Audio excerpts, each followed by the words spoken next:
Okay, so this Justin Baldoni and Blake Lively situation is continuing to unfold. And Obama and Jennifer Anniston are dating?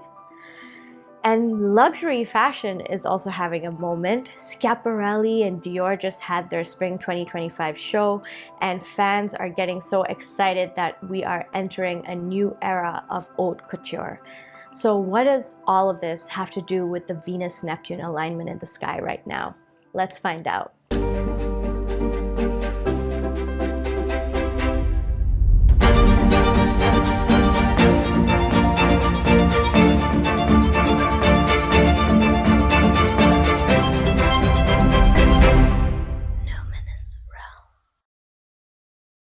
Hello friends, and welcome back to Numinous Realm. If you're new here, I'm Soumya, an archetypal astrologer, designer, and cultural historian.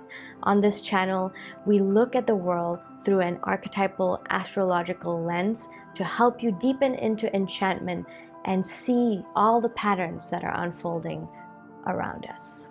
So Venus and Neptune are in a very tight alignment in the sky right now. And if you missed last week's episode on Venus-Saturn, I highly recommend checking that out because you'll really see the energetic shift and also the energetic integration of Venus in between Saturn and Neptune. So let's talk about Venus-Neptune right now. Venus, the planetary archetype of love, beauty, of harmony, our relationships, all things that have to do with the aesthetic realm. And Neptune is the planetary archetype of mysticism, of spirituality, transcendence, everything that is sort of the ideal world. And so when you bring these two archetypes together, Venus and Neptune, there's this feeling of a fairy tale love. And sometimes that can also come through in an over-idealization of one's lover, of a relationship. It can come through in a way that's sort of being out of touch with reality, as is the case with Neptune, which is not of reality. And Venus in itself has to do with this sort of harmonious quality. It's tender, it's eros. And so when you bring these two planetary archetypes together, Venus is one octave and Neptune is an octave above. It's extremely beautiful, but there's this sort of shadow as well. And so I think we're starting to see this with the way in which the Justin Baldoni and Blake Lively situation is unfolding right now. So without getting into too many details, because there's just so many pieces that are continuing to come out, but it does seem right now with where we are that it's not looking too good for Blake Lively. It looks like Justin Baldoni is starting to look like the really good guy. And interestingly, it was on Candace Owens, who is a conservative political commentator who has been really tracking this story, and she's been getting amazing intel, and she's, very, very right-leaning person, and she's starting to feel as though Baldoni is really the good guy, and he's just this very hyper-feminist guy who fell victim to some of the bullying of Blake Lively and Ryan Reynolds. Obviously, this is all still unfolding. We don't really know what's true. I'm also just following along with what people are saying online. I think Candace Owens is getting some interesting intel. So let's just take a look at what she's saying here right now. You should just know that for Justin Baldoni, he has been involved in this story, telling this story of Colleen Hoover's book, It Ends With Us, since 2019. 2019 is the year that Wayfarer Studios acquired It Ends With Us, okay?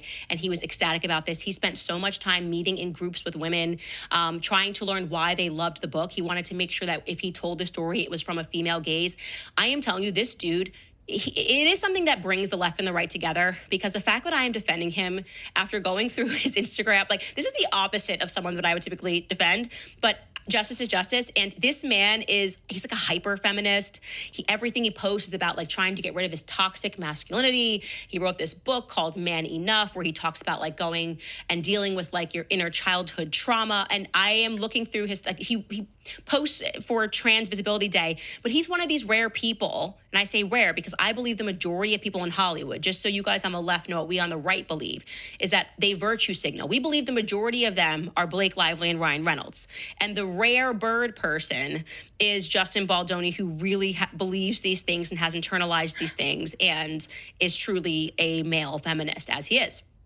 But his timeline, and it tells me that it is not a joke to him. So he wanted to bring this film alive and had been working on it since 2019 when he acquired the rights of it, okay? So there you go.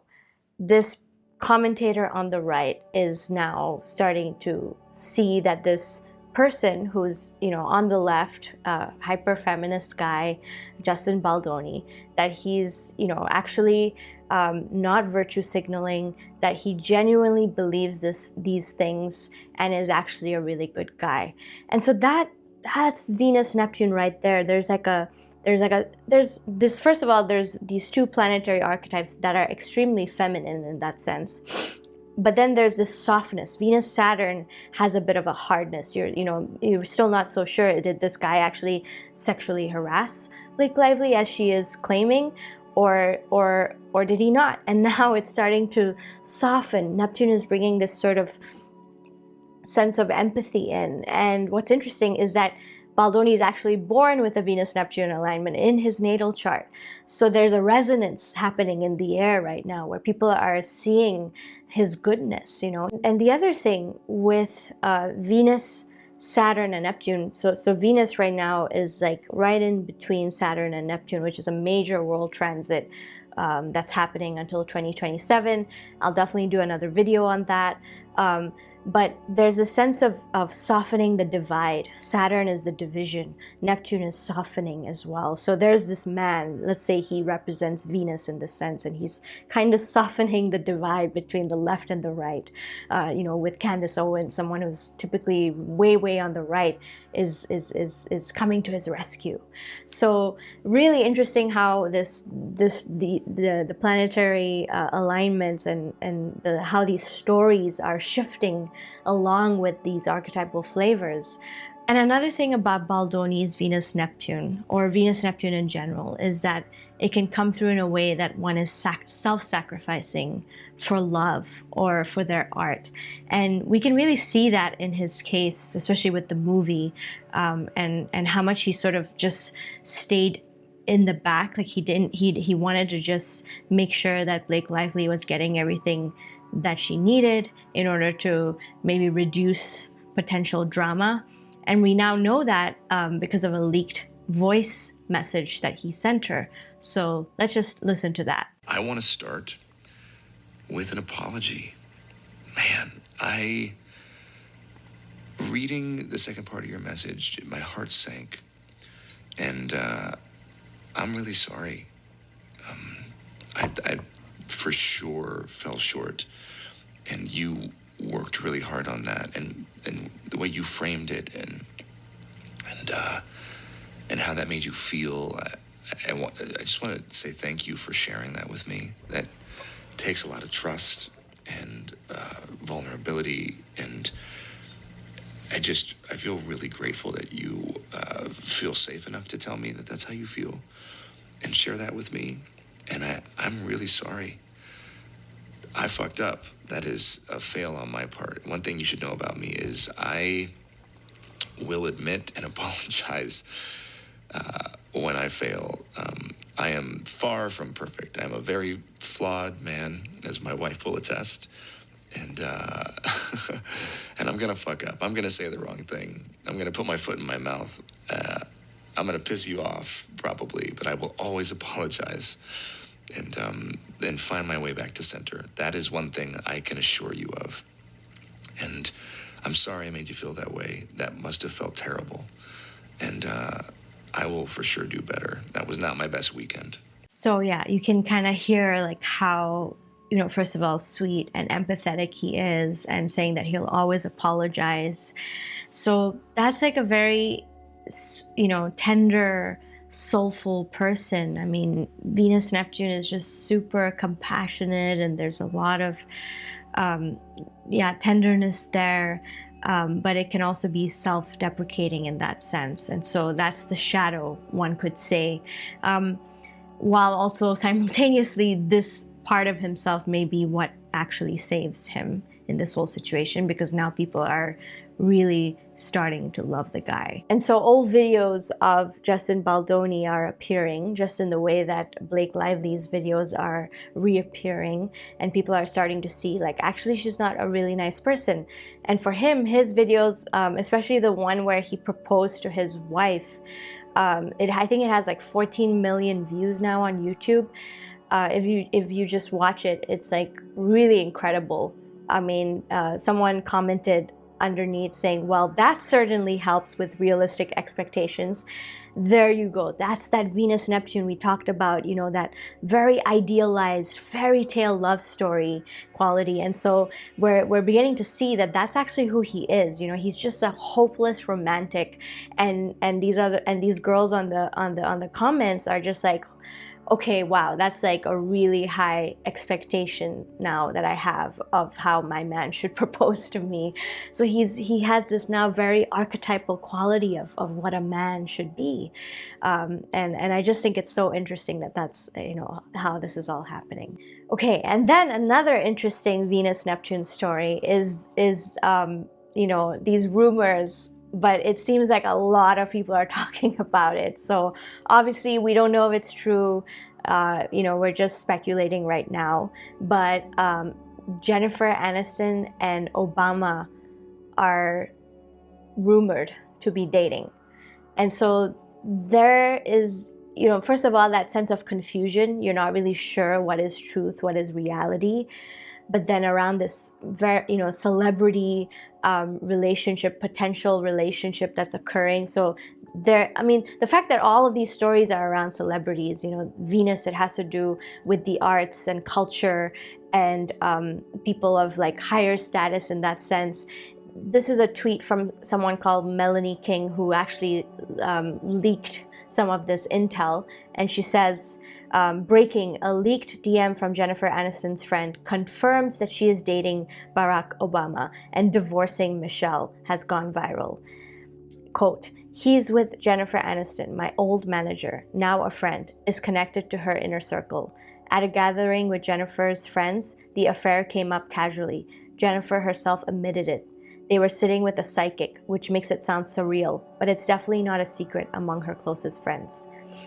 Sources in Washington, D.C., political circles confirm this, as well as Aniston's circles in New York and LA. While this is being reported by multiple outlets, there has been no confirmation of the alleged divorce or affair from either parties as of yet. More to come. So again, we really don't know, but you know, the fact that there's like a psychic, there's a sense of something being surreal, very Neptune, as we mentioned. It has to, you know, do with the realm of mysticism and spirituality. There's a bit of murkiness there, along with the fact that we don't really know if this is true, but it's all really interesting. And I don't know what's going to happen, but even the fact that there's this like potential divorce, which is, you know, Venus is still in alignment with Saturn, which, you know, it can correlate with these kind of events of having to you know, engage in a divorce, two people in a long-term marriage splitting up. So it'll be really interesting to see whether these rumors are true or not, but it has been bubbling up in culture. Like, so many people are talking about it. So that's why you know, on this channel we like to talk about what is what is really popular, what's happening in culture. Also, we talk about history, and it's just to really understand what is you know, at the heart of the collective unconscious in terms of the archetypes, to really see through what is happening right now and to understand what is coming through the collective psyche. So let's just take a look at this interview that Jennifer Aniston did with Jimmy Kimmel last October, when there were rumors at that time about her dating Obama.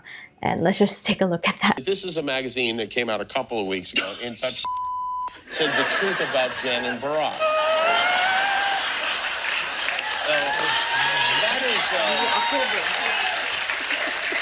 That's kind of, that was Of all the calls you get from your publicist where you're just like, oh no, what's it gonna be? Or the email saying, you know, some cheesy tabloid is gonna make up a story, and then it's that. Yeah. Does your I was not publicist mad ever at go it. like, is there any truth to this? Or is it... No, that is absolutely untrue. Well, I know it's not true. Yeah. I just don't know if everybody knows. Well, it is untrue. Some people, it is untrue. So the truth about Jen and Barack is that there is no truth. There is it no untrue. truth. You know Barack Obama. I've met him once. Met him once. I know Michelle more than him. Is there a truth about you and Michelle that we should know? That is not true. So yeah, interestingly, Obama as well has a Venus-Neptune alignment in his chart. So, you know, who knows?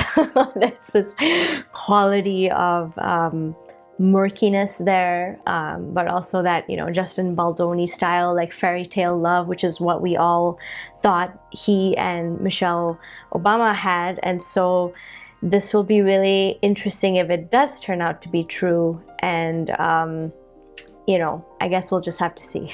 Okay, so before we dive into fashion, I just want to share that our New Year, New You promotion is coming to an end soon. We only have one more slot available to get an astro reading with a 25% discount.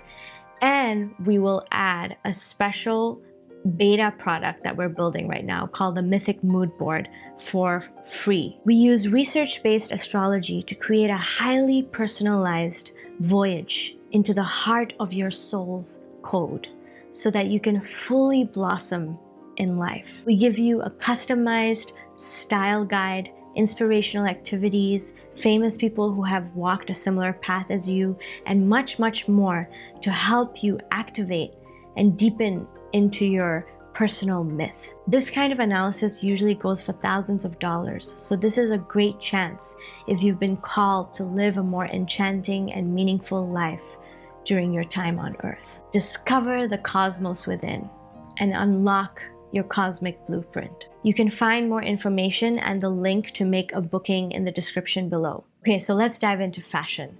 So the spring 2025 couture fashion shows have been going on, and the one that everyone's raving about the most is Schiaparelli's 2025 spring couture collection, and the creative director behind Schiaparelli is Daniel Roseberry. And wow, I mean, he really has done such a fantastic job. You know, just looking at these designs, it's just, it feels like there's a tremendous amount of elegance, craftsmanship. And Roseberry said that he wanted to challenge this idea that to be modern, it must be simple. So he's bringing this elegance back and wanting to elevate the clothes that we wear, not just keeping it to you know, simple, fast-paced, modern kind of looks that we're all used to, but bringing that beauty and lusciousness into the world. And that's really what was in the air with that Venus-Neptune. I mean, there's this sort of idealization of what could be, you know, and I think Roseberry really tapped into this so beautifully with all the different designs that he has here. I mean, it just feels like we're being taken back in time, but also forward at the same time. And I think we're really going to see more of this as the major outer planetary transit of Uranus-Neptune continues to unfold into the end of the decade, until the end of the decade.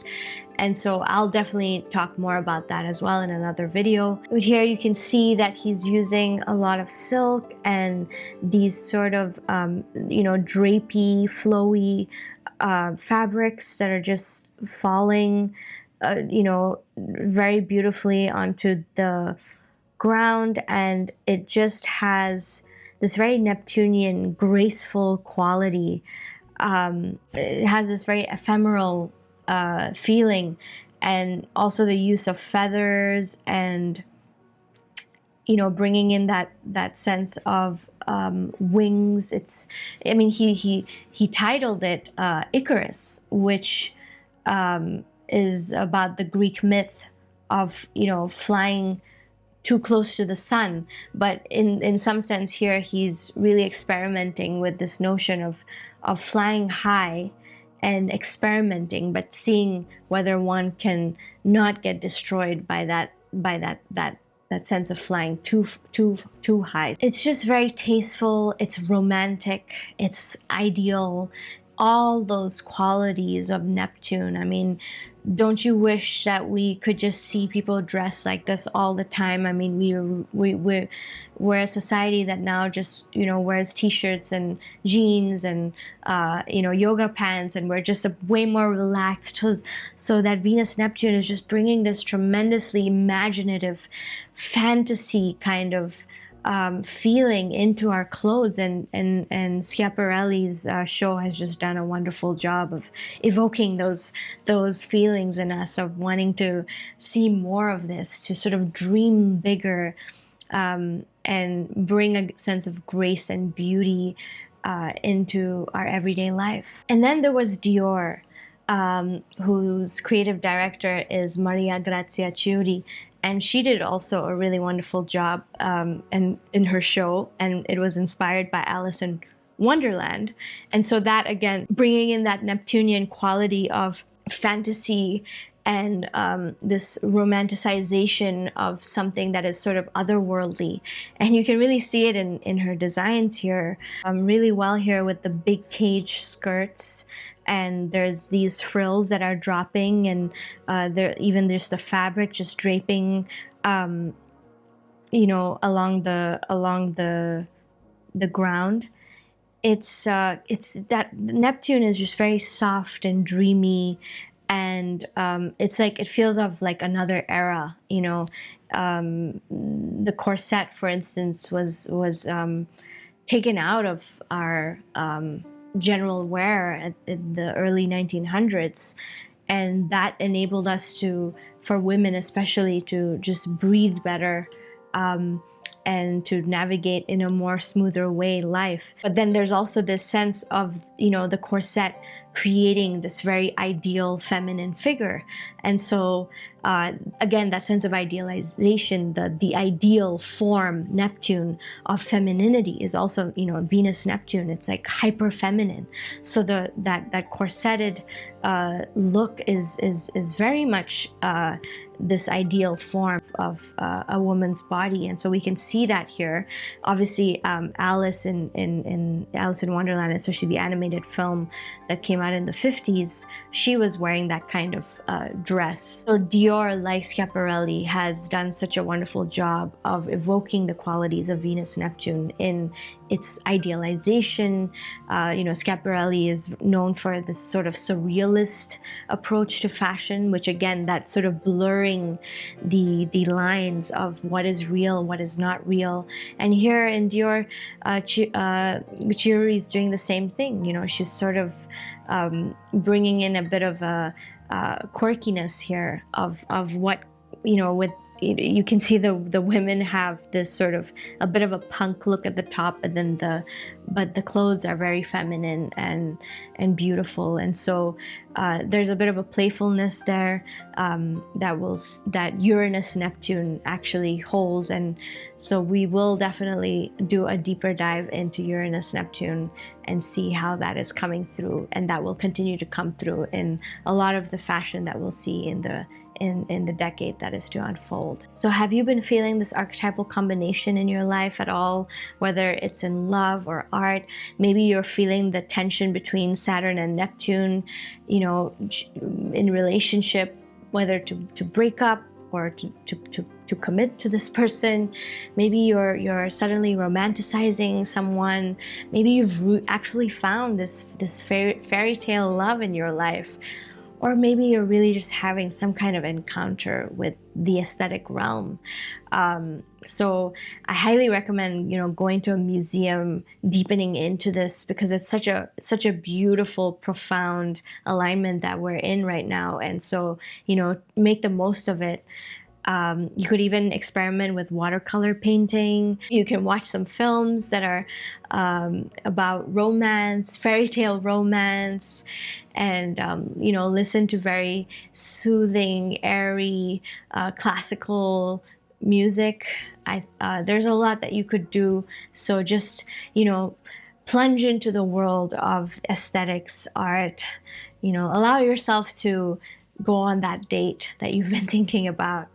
And I'd love to just know how it's unfolding for you. So let me know in the comments what your thoughts are on this whole Justin Baldoni and Blake Lively situation, whether you're noticing any other Venus-Neptune, Venus-Saturn stories in your life, even this Obama Jennifer Anniston situation, or anything else that you've seen in culture that you think really fits this narrative. I would just love to know. So until next time, embrace the mystery.